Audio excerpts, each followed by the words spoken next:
सोचो आपको कैसा लगेगा कि अभी 5-6 दिन पहले आपके दादाजी की डेथ हुई हो और वो अचानक से आपको उनकी प्रेजेंस फील हो घर के अंदर। जो वो चीजें करते थे उन चीजों की आपको रात को आवाज आए। कभी बर्तन गिरे, कभी किचन में लकड़ी के सहारे किसी के चलने की आवाज आए या वैसे ही कुछ आवाजें आए, आपको क्या रिएक्शन रहेगा?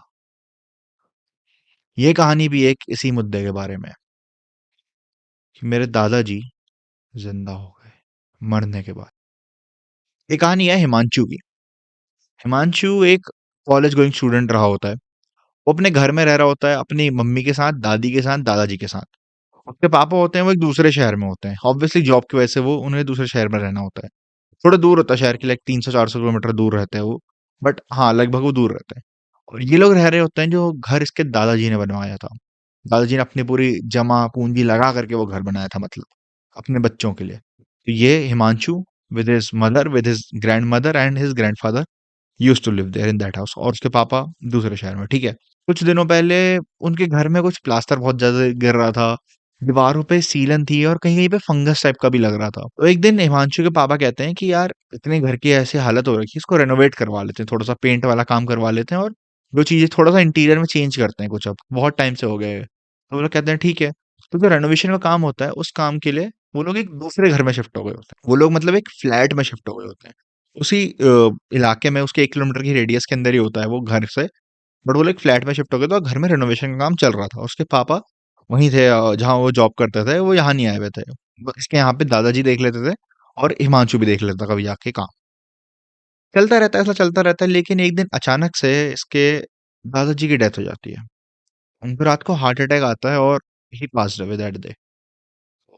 उसके पापा को बताया जाता है, हिमांशु की मम्मी उसके पापा को कॉल करती है, उसके पापा शहर से भागे भागे आते हैं।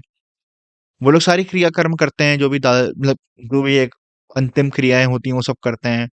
फिर पूजा पाठ जो होता है वो सब किया जाता है। और उसके पापा को इतने दिन की छुट्टी नहीं मिली होती है, वो 5-6 दिन बाद वापस अपने काम पे चले जाते हैं। अब होता ये है, ये लोग अपने नए वाले फ्लैट में ही होते हैं, ये लोग घर पे नहीं होते हैं। और यहाँ पर होती है हिमांशु, उसकी मम्मी, उसकी दादी और उनके साथ एक उनकी काम वाली आंटी। ये 4 जने रह रहे होते हैं। काम वाली आंटी उनके घर में रहती थी पीछे, और उनके बच्चे स्कूल वाले हैं लेकिन वो भी गाँव गए हुए हैं, तो खाली आंटी है इनके साथ। अब देखो कहानी यहाँ से शुरू होती है।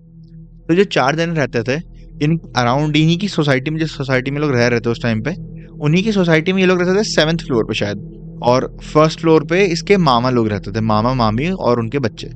तो कभी कभी ये लोग वहां चले जाते थे, कभी कभी वो लोग इनके यहाँ जाते थे। तो ऐसे ही एक रात की बात है, ये लोग आपस में सब लोग चिलविल कर रहे होते हैं और 1:30-2 बज जाता है। फिर ये लोग सोने चले जाते हैं कि वो अपने अपने घर चले जाते हैं मामा लोग। और ये इसके घर में ये कहता है कि मम्मी आज मामा के बेटे को यहीं रोक लेते हैं ना रात को, ये वो मैं खेलूंगा उसके साथ, ये वो।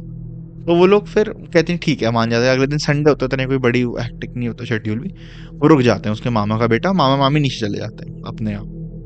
तो ये लोग रात को थोड़ी देर गेम वेम खेलते हैं, फिर ये लोग सोने चले जाते हैं अपना। लेकिन इस दिन कोई अजीब सी एक चीज होती है कि किचन के पास से इनको हल्की सी खिड़कियों के हिलने की आवाज आती है। लाइक जब हवा तेज चले तो ये नहीं होता, खिड़कियां हिलती हैं ऐसे, खिड़कियों के हिलने की आवाज आती है और ऐसा लगता है कोई लाठी लेके घर में चल रहा है। लाठी लेके, लाइक लाठी को ऐसे टिका टिका के लाठी से घर पे चल रहा है। ऐसा हिमांशु का कहना है कि लाठी से किसी के चलने की आवाज आ रही थी, बट उन्होंने इतना ध्यान नहीं दिया, उनको लगा मन का वहम होगा ये वो। लेकिन कुछ दिनों बाद वो हरकतें ज्यादा फ्रीक्वेंट हो गई कि रात को खिड़कियों का हिलना, कभी अचानक से किसी बर्तन का गिर जाना, या कभी ऐसा कुछ होना कि अचानक से कोई बर्तन गिर गया और जैसे ही जाके देखा कि यार बर्तन गिरा हुआ, ये क्या हो गया। तो इनको पहले लगता है कि यार ये क्या हो रहा है, ऐसा क्यों हो रहा है। फिर वो सोचते हैं कि यार ठीक है, हवा से होगा या फिर चूहे वूहे होंगे घर में, उनकी वजह से हुआ होगा। उनके पास एक बिल्ली भी होती है, तो लगता है कि आप तो बिल्ली गिरा रही हो ये वो। बट वो लोग इतना ध्यान नहीं देते। वो लोग चूहे पकड़ने वाला जो रेड ट्रैप होता है, चूहेदानी, वो लेके आ जाते हैं कि चूहे अपने आप फंस जाएंगे इसमें, तो वो पकड़ लेंगे उन्हें। बट एक दिन बाद देखते हैं तो वो चूहेदानी भी पूरी खाली होती है, कोई भी चूहा नहीं होता है उनमें। और चूहा होता तो बिल्ली ऑब्वियसली वाले पकड़ लेती। बट कुछ नहीं हुआ वहां पे उस टाइम पे। वो बर्तन गिरने की आवाज, वो खिड़कियों का हिलना, वो लाठी लेके चलने की आवाज बहुत फ्रीक्वेंट होने लग गई। तो उसकी दादी ऐसे ही कहती है कि भाई ये तुम्हारे दादाजी तो नहीं है, क्योंकि दादाजी भी लाठी लेके चलते थे। तो हिमांशु को थोड़ा सा डर लगता है। उसकी मदर को बहुत ज्यादा डर लगता है कि मम्मी आप ये क्या बात कर रहे हो, ये कैसी बात कर रहे हो आप।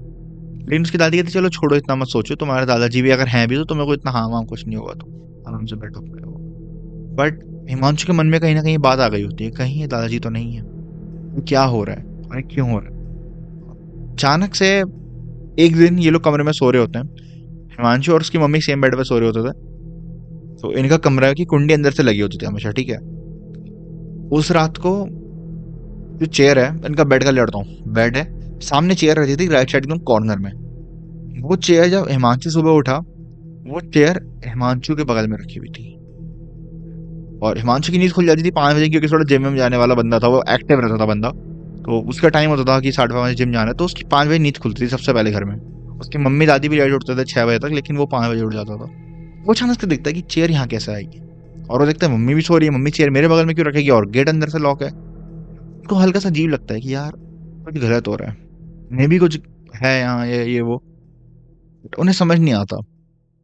फिर होता क्या है, वो अपने पापा लोगों को बताता है कि पापा ऐसा ऐसा सीन है, ये वो। तो उसके पापा कहते हैं काम करो, तुम्हें वहाँ मे बी तुम इतने टाइम से अकेले हो, ये वो, मैंने भी यहाँ पर पे एक अच्छा सा एक वो देखा है, फ्लैट देखा है, यहाँ पे शिफ्ट हो जाते हैं।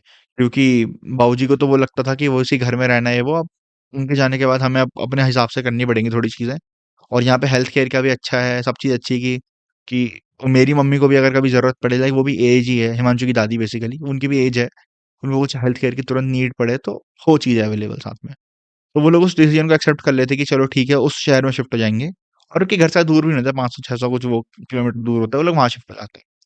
जो रेनोवेशन का काम हो रहा होता है वो कंप्लीट हो चुका होता है। तो उसके पापा ने सोचा होता है कि घर को बेचेंगे नहीं, इसको रेंट वेंट पे चढ़ा देंगे, कि इससे कोई एक पूरी फैमिली रहने आए, वो रह ले अपना आराम से। तो वो लोग बहुत सारे बायर वायर ढूंढते हैं, टेनेंट्स वगैरह ढूंढते हैं। उनको बहुत सारे अच्छे अच्छे टेनेंट्स मिलते हुए हैं, क्योंकि घर का एरिया काफी बड़ा था। और वो घर था अच्छा, अंदर से छोटा था लेकिन अच्छा घर था, कि 4 लोगों का परिवार बहुत खुशी-खुशी बहुत आराम से रह सकता है, बहुत आराम से मतलब। इतना प्यारा घर था कि मतलब 4 4 कमरे हैं, 1 किचन है, 3 वॉशरूम्स हैं, बहुत बड़ा कमरा, मतलब अच्छा घर था वो प्रॉपर। अब ये लोग जब टेनेंट वेनेंट ढूँढते हैं, टेनेंट्स को वहाँ पे रुकवाते हैं। जनरली होता ये था, टेनेंट्स कंप्लेन करते थे कि आपके यहाँ से आवाज़ें आती हैं रात को कभी-कभी। और एक टेनेंट को तो एक दिन वहाँ पे रात को हार्ट अटैक भी आ गया, उसकी डेथ भी हो गई वहाँ पे। किसी जो एक फैमिली आई पहले, उसने तो उस घर को अशुभ कह दिया कि लाइक ये घर अशुभ है, मान ले यहाँ पे हमारे ऐसे डेथ हो गई। एक दूसरी आए फैमिली आई, फैमिली क्या मतलब वो बच्चे बच्चे थे खाली, कि भाई बहन, उनके मम्मी पापा नहीं थे। तो वो लोग आए थे, उन लोगों ने भी खाली कर दिया कि यहाँ से बहुत अजीब सी आवाजें आती हैं, बहुत क्रीपीनेस है इस घर में, मतलब कुछ अजीब है इस घर में। तो उसके पापा लोग सोचते हैं यार ऐसा क्यों है, क्या है। वो लोग उस घर की पूजा करवाने को सोचते हैं कि चलो इसकी ये घर की पूजा करवा देते हैं ना, मतलब कुछ हवन अवन करवा देते हैं कि सही रहेगा, थोड़ी वो आ जाएगी, पॉजिटिविटी आएगी। वो लोग हवन करवाते हैं, जो उनके पुराने पंडित जी होते हैं वो उनको बुलाते हैं कि पंडित जी हवन करना है वो। अब उनके पंडित जी घर में घुसते ही कह देते हैं कि उनके पंडित जी को मैं बता दूं, उनको नहीं पता होता है कि इसके दादाजी की डेथ हो गई होती है, उनको कुछ नहीं पता होता। उसके पंडित जी सीधा बोलते हैं, वो जो ये पापा होते हैं हिमांशु के, उससे बोलते हैं कि आपके बाबूजी कहाँ हैं। वो कहते हैं जी पंडित जी आपको बताना भूल गए हम लोग, उनकी देहांत हो गया था उनका भी 1.5-2 महीना पहले। वो पंडित जी कहते हैं बस, ये घर उनको प्यारा था ना, उन्हीं की आत्मा भटकती है इस घर में। उनकी आत्मा है जो इस घर को किसी को बेचने नहीं देगी कभी भी, उस वो इस घर को अपना मानती है। और वो आप लोगों से भी नाराज थी जब आप लोग किसी दूसरे शहर में गए, बट उन्होंने समझा या जो भी हुआ, बट उन्होंने आप लोगों को इतना कुछ नहीं करा। बट इस घर में जो भी रहने आएगा, वो आत्मा उसे कभी नहीं रहने देगी यहाँ। और हिमांशु बाबा कहते हैं कि पंडित जी आप पूजा कर दीजिए, कोई दिक्कत नहीं, नहीं भी होगा तो वो आते हैं, हवन हवन करते हैं थोड़ा बहुत, फिर वो निकल जाते हैं। तो हिमांशु बाबा सोचते हैं चलो एक बार और देख लेते हैं, कोई अगर फैमिली रहती है तो बहुत बढ़िया, वरना फिर अब देखी जाएगी बाद में जो होगा। एक और फैमिली आती है, उनके साथ भी अजीब सी हरकतें हो रही हैं कि रात को कभी बर्तन टूट रहे हैं, कभी गेट बज रहा है, कभी किसी की लाठी से चलने की आवाज आ रही है। वो फैमिली भी बहुत जल्दी उस घर को खाली कर देती है। हिमांशु के बाबा समझ गए होते हैं कि लाइक दादाजी हैं, दादाजी नहीं चाहते घर किसी और पे जाए हमारे अलावा। उस दिन का दिन है और आज का दिन है कि उस घर पे ताला लगा हुआ है, उसमें कोई नहीं रहता। और जब हिमांशु के पापा कभी जाते हैं तो वही जाके देख आते हैं उसको कि लाइक सब चीज ठीक है वहां पे, ज्यादा कुछ खराब तो नहीं हुआ है ना। उस घर को बेच रहे हैं वो लोग, क्योंकि उनका मानना है, उसके पापा का मानना है कि अगर हम बेचेंगे तो ये थोड़ा नेगेटिविटी होगा और ये दादाजी को भी नाराज करने वाली बात हो जाएगी। हिमांशु का मानना है कि हिमांशु उस घर को अच्छे से रेनोवेट करा है बाद में बड़ा होकर के। अब हिमांशु की जो है बता दूं मैं, वो सिविल इंजीनियर बनना चाह रहा था, वो अच्छा सिविल इंजीनियर बन चुका है। उसका कहना ये है कि इस घर को मैं अच्छे से रेनोवेट करूंगा और मैं यहाँ पे रहूंगा, क्योंकि अपने दादाजी के बहुत ज्यादा क्लोज था वो। ये कहानी हिमांशु की कहानी है। ऑब्वियसली किरदार का नाम चेंज है इसमें, और मैंने लोकेशन तो दी नहीं, वरना लोकेशन भी चेंज करता, बट किरदार का नाम मैंने इसमें हिमांशु नहीं था जिसने कहानी शेयर करी। और आशा करता हूँ आपको ये कहानी थोड़ी अच्छी लगी होगी, क्योंकि मेरा मानना है, जो बड़े बूढ़े होते हैं हमारे, वो थोड़े सेंटिमेंटल होते हैं उन चीज़ों को लेके। घर है हमारा, हमारी चीज़ है, हमारी अलमारी, हमारा संदूक, उन चीज़ों को लेके थोड़े इमोशनल भी होते हैं। जो कि होना अच्छी बात है, मैं नहीं कह रहा बिल्कुल गलत बात है, अच्छी बात है होना। और हमें भी उस चीज़ की रिस्पेक्ट करनी चाहिए कि एक उन्होंने ऐसा जोड़-जाड़ के इतनी मेहनत से उन्होंने चीज़ बनाई, और हमें उस चीज़ का सम्मान करना चाहिए। जो कि मैं यहाँ कहूँगा कि हिमांशु के पापा ने बहुत सही करा कि उस घर को कभी बेचा नहीं, और हिमांशु का बहुत अच्छा नेचर है कि मैं उस घर को रेनोवेट करूँगा, मैं खुद रहूँगा वहाँ पे अब। आशा करते हैं आपको ये कहानी अच्छी लगी हो, और आपकी कोई अगर ऐसी अच्छी कहानी है, जो आपको लगता है कि मेरे द्वारा औरों को लोगों को सुनाई जाए, तो वो आप प्लीज़ मेरे को या तो कमेंट सेक्शन में डाल देना, या फिर मेरे को मेल कर देना, या फिर इंस्टाग्राम पे मेरे को डीएम मार देना। मैं वहाँ से आपकी कहानी देख करके सुना दूँगा लोगों को। चलो बस इसी नोट पे इस वीडियो को एंड करता हूँ।